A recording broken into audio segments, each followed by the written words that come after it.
రోజు డిఎస్సీ అక్రమాల మీద విచారణ జరిపించాలంటూ వైఎస్ఆర్సీపీ ఆందోళన చేస్తుంది. అయితే పోలీసులు ఎక్కడికక్కడ అడ్డుకున్న పరిస్థితి కూడా కనిపిస్తుంది. ఇప్పటికే బార్కెట్లు పెట్టి అడ్డుకున్న పరిస్థితి. మనతో పాటు ఎన్టీఆర్ జిల్లా అధ్యక్షులు అవినాష్ ఉన్నారు.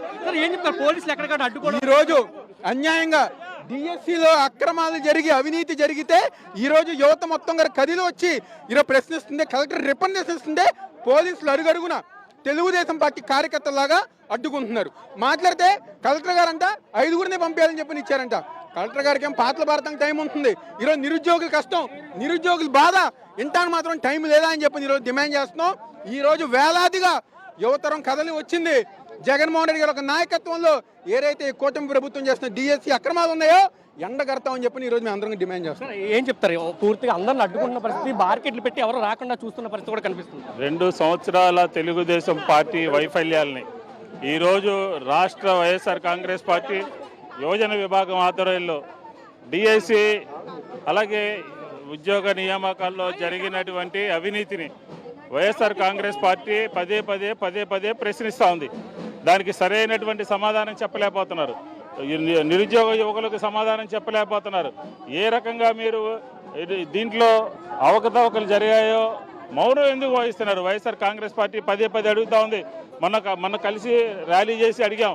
ఈరోజు మళ్ళీ యువజన కాంగ్రెస్ సంబంధించినటువంటి వారందరూ కూడా పెద్ద ఎత్తున యువకులందరూ కూడా ర్యాలీ జరిగి డిఐసిలో మెగా డిఐసిలో జరిగినటువంటి అక్రమాల మీద సమాధానం చెప్పమని అంటే అధికారులతో సమాధానం చెప్పిస్తారా? మేము అడిగినటువంటి ప్రశ్నలకు సమాధానం చెప్పరా? ఇది ఎక్కడే సిద్ధాంతం మౌనం వహిస్తుంది.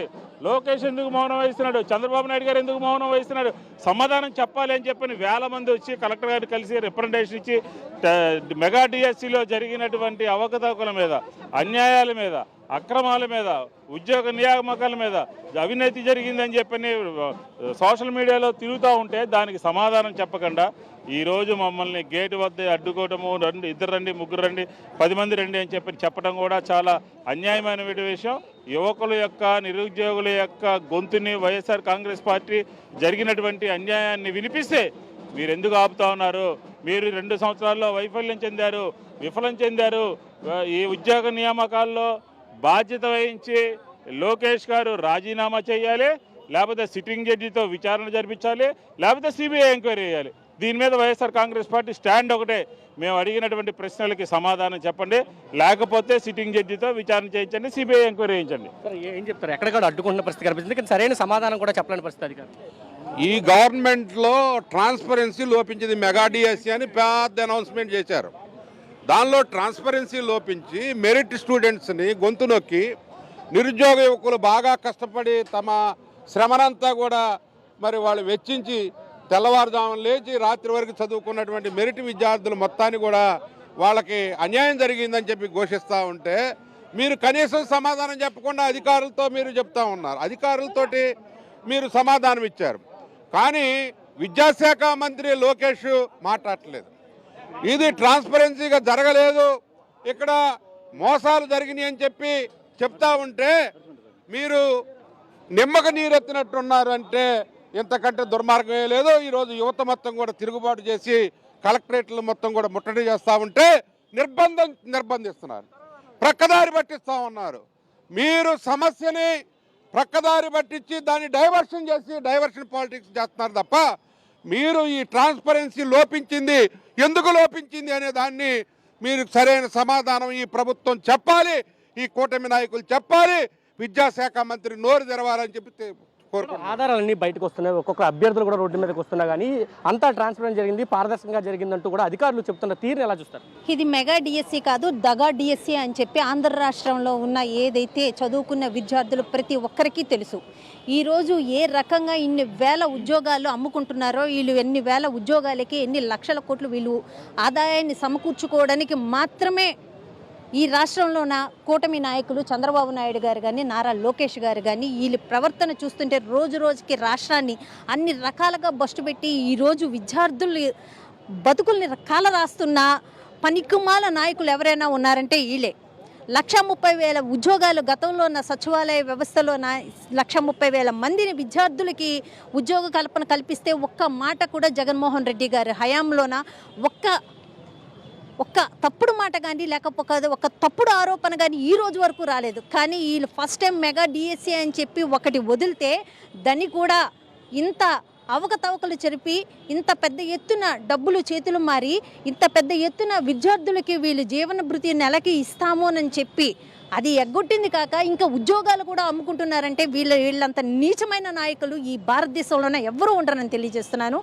వీళ్ళు ఈ రకంగా మమ్మల్ని కట్టడి చేయాలనుకుంటే మాత్రం రాష్ట్ర వ్యాప్తంగా ఇంకా ఉధృతం చేస్తాము. ఈ ఒక పోరాటాన్ని పూర్తి స్థాయిలో న్యాయబద్ధంగా ఏదైతే చదువుకున్న విద్యార్థులు ఉన్నారో ఈ డీసీ ఉద్యోగాలు వాళ్ళకి పూర్తి స్థాయిలో అందేంతవరకు మేము ఈ పోరాటాన్ని మాత్రం ఆపేదే లేదని తెలియజేస్తున్నాం. ఏం చెప్తారు అంటే పెద్ద ఎత్తున యువకులు రోడ్డు మీదకి వస్తున్నారు, ఆధారాలు చూపిస్తున్నారు, స్పోర్ట్స్ కోటాలు అక్రమాలు జరిగాయంటూ చెప్తున్నారు. మొన్న విద్యాశాఖ కమిషనర్ కూడా చెప్పాడు మాకు సంబంధం లేదు స్పోర్ట్స్ కోటాలకు సంబంధించి. మీరు ఏం చెప్తారు? ఇప్పుడు విద్యాశాఖ ప్రిన్సిపల్ సెక్రటరీ కోన శశిధర్ చెప్పిన మాటలన్నీ పూర్తి అవాస్తవాలు, అబద్ధాలు. స్పోర్ట్స్ కోటా భర్తీ కూడా విద్యాశాఖ చేస్తుంది.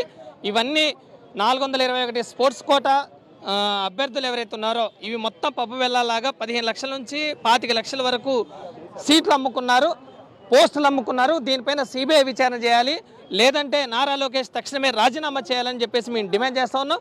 ఈరోజు వైఎస్ జగన్మోహన్ రెడ్డి గారు ఇచ్చిన పిలుపు మేరకు యువజన విభాగం ఆధ్వర్యంలో రాష్ట్ర వ్యాప్తంగా కలెక్టరేట్ల ముందు ధర్నాలు జరుగుతూ ఉన్నాయి. ఈరోజు అభ్యర్థులు తమకు జరిగిన అన్యాయం మీద ఈ ప్రభుత్వాన్ని ప్రశ్నిస్తూ ఉన్నాం. కోన శశిధర్ ఏం చెప్పారు? హారిజెంటల్ రిజర్వేషన్ ప్రకారం మేము భర్తీ చేశామన్నారు.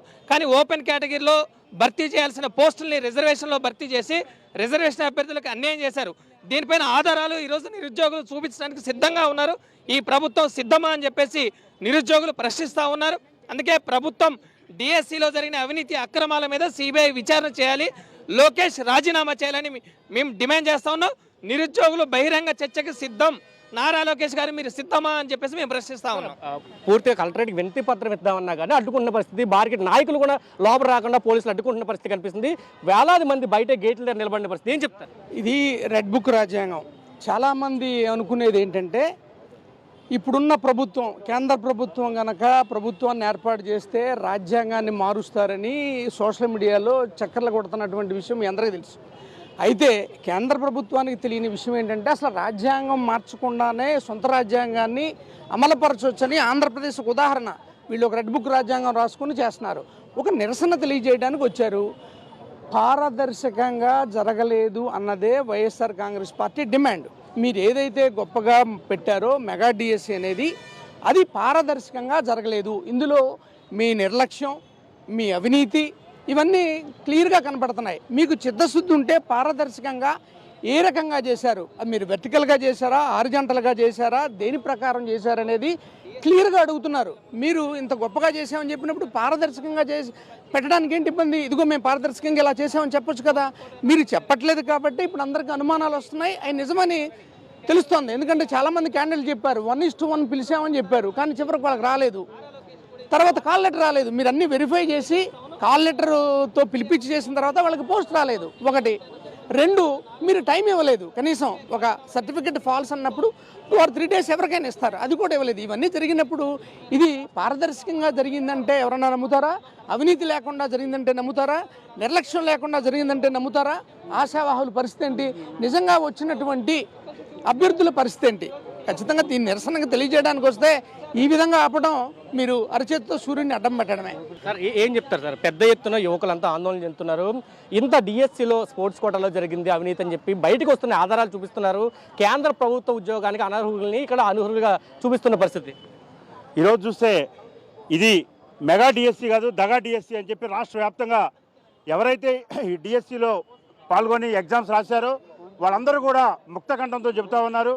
ఇక్కడ కూడా శాంతియుతంగా మా వైఎస్ఆర్ కాంగ్రెస్ పార్టీ అధ్యక్షుడు దేవినేని అవినాష్ గారి నేతృత్వంలో ఇవాళ జిల్లాలోని ఎవరైతే పరీక్షలు రాశారో డిఎస్సి ఎగ్జామ్స్, అలానే యువకులు, నిరుద్యోగ యువకులు మొత్తం కూడా శాంతియుతంగా వచ్చి మేము రిప్రజెంటేషన్ ఇచ్చి ఈ విధంగా అక్రమాలు జరిగినాయి, ఈ విధంగా పరీక్ష లోపభూయిష్టంగా నిర్వహించారు, ఈ విధంగా మీరు తీసుకున్న క్రైటీరియా కరెక్ట్గా లేదు, దీంట్లో అవినీతి జరిగింది అని చెప్పి మేము సాక్ష్యాలతో సహా తీసుకొచ్చి రిప్రజెంటేషన్ని శాంతియుతంగా ఇవాళ పీజీఆర్ఎస్ ఉంది కలెక్టరేట్, ఎన్టీఆర్ జిల్లా కలెక్టరేట్కి వస్తే నిర్దాక్షిణ్యంగా పోలీసుల్ని వలయంలాగా పెట్టి మరి ఎక్కడికక్కడికే అడ్డుకొని ఎవరిని కూడా రానియకుండా మీరు 10 మంది వెళ్ళండి, 5గురిని వెళ్ళండి అని చెప్పి అప్రజాస్వామికంగా నిలవరించి చివరికి మమ్మల్ని ఒక 10 మందిని మాత్రమే ఇందులో పంపించడం జరిగింది. ఇవాళ వైఎస్ఆర్ కాంగ్రెస్ పార్టీ తరపున మేము ఒకటే డిమాండ్ చేస్తూ ఉన్నాం. గతంలో జగన్మోహన్ రెడ్డి గారు ఉన్నప్పుడు మరి 1,35,000 ఉద్యోగాలు, సచివాలయ ఉద్యోగాలు ఇవ్వాలనుకున్నప్పుడు మేము ఏపీపీఎస్సీ ద్వారా మరి నిర్వహిస్తే ఆ రోజున ఉన్న ప్రధాన ప్రతిపక్షం తెలుగుదేశం కూడా కనీసం ఎక్కడ కూడా కామెంట్ చేయాల. ఈ 1,35,000 ఉద్యోగాల్లో అక్రమాలు జరిగినాయి, అవినీతి జరిగింది, డబ్బులు చేతులు మారినాయి, అశ్రిత పక్షపాతం ఉంది అని చెప్పి కనీసం మరి ఆ రోజున కనీసం ఆరోపణ కూడా చేయాలి ప్రధాన ప్రతిపక్షం. మరి అంత నిష్పక్షపాతంగా మేము ఏపీపీఎస్సీ ద్వారా 1,35,000 ఉద్యోగాలు ఈ రాష్ట్రంలో సచివాలయ ఉద్యోగాలు కేవలం 8 నెలల కాలంలో ఇస్తే ఈ రోజున కేవలం వాళ్ళు ఇచ్చిందంతా 16,000 ఉద్యోగాలు. మెగా డిఎస్సీ అన్నారు, 35,000 అన్నారు. సరే చివరికి 16,000 అన్నా సక్రమంగా మన ఉద్యోగ పరీక్షల నిర్వహణ కానీ తర్వాత ఇంటర్వ్యూలు కానీ అన్నీ కూడా సక్రమంగా చేశారా, రిజర్వేషన్ సక్రమంగా పాటించారా అంటే మొత్తం లోపభూయిష్ట విధానాలే. చేతులు మారి ఎగ్జామ్స్లో చూశారు నవీన్ అని చెప్పి ఎన్టీఆర్ జిల్లా కృష్ణా జిల్లా అతను ఎవరైతే ఈ పరీక్షల ప్రిపరేషన్లో భాగస్వామి అయ్యాడో అతనికి ఈ డిఎస్సిలో ఫస్ట్ ర్యాంక్ వచ్చింది. కానీ ఉద్యోగం ఇవ్వాల.